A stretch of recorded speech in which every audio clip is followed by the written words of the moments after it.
বন্ধুরা, আমি আরেকটা নতুন রেসিপি করছি, চিকেন দিয়ে এঁচোড় কারি। তার জন্য আমার লাগছে, আমি একটু চিকেন কিমা নিয়েছি, ছোট ছোট করে কেটে নিয়েছি সলিড পিসগুলো। তাতে এটা হচ্ছে এঁচোড়গুলোকে এরকম করে পিস পিস করে কেটেছি। কেটে এটাকে একটু জলে নুন হলুদ দিয়ে ভাপিয়ে তারপরে তেলে ভেজেছি। একটা পেঁয়াজ দিয়ে এটাকে ভেজেছি এঁচোড়টাকে। আর আলুটাকে দেখুন ডুমো ডুমো করে কেটে এটাকেও ভেজে নিয়েছি নুন হলুদ দিয়ে। তারপরে আমার এটা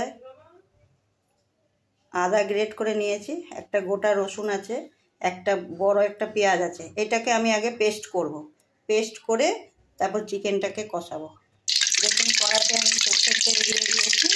এর মধ্যে আমি দুটো তেজপাতা দিলাম, দুটো দারচিনি দিলাম, 4-5টা লবঙ্গ দিলাম, আর দুটো এলাচকে ফাটিয়ে দিয়েছি। দিয়ে এর মধ্যে আমি পেঁয়াজ কুচি দিলাম। এখানে 3টে বড় বড় পেঁয়াজ আছে কুচি। এরপর রান্না করবো, একটু পেঁয়াজ রসুন বেশি দিলে ভালো লাগে। পেঁয়াজটা ভাজা হলে তারপর আমি একে একে সব মশলা দিই। দেখুন পেঁয়াজটা 2-4টে নাড়া দিচ্ছি। এর মধ্যে আমি এখন চিকেনটা দিয়ে দেবো। চিকেনের পরে আমি সেই আদা পেঁয়াজ রসুন পেস্ট করলাম এটা দিয়ে দেবো। দিয়ে একটু নুন দেবো।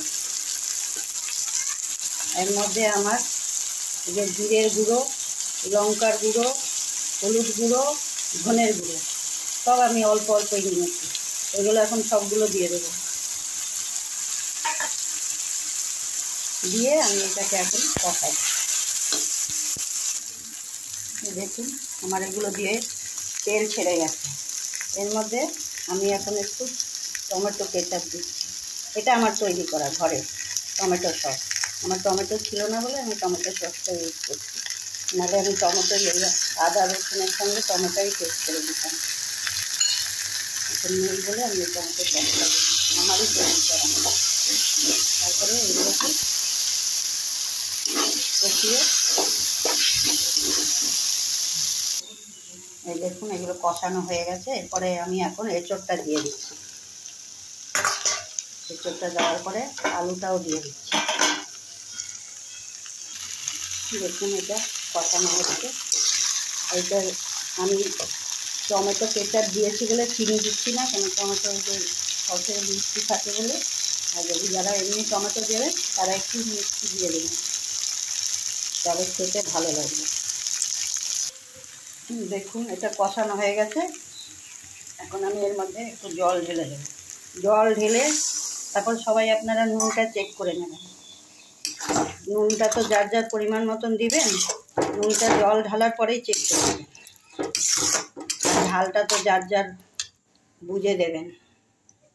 দেখুন এটা আমার হয়ে গেছে। এই পর্যায়ে এসে আমি এই 1 চামচেরও কম একটু গরম মশলা গুঁড়ো, এটাও আমার হাতে নিজে গুঁড়ো করা মশলা, এটা দিয়ে দিলাম। দিয়ে এবার গ্যাস বন্ধ করে দেবো। দেখুন আমার এটা হয়ে গেছে।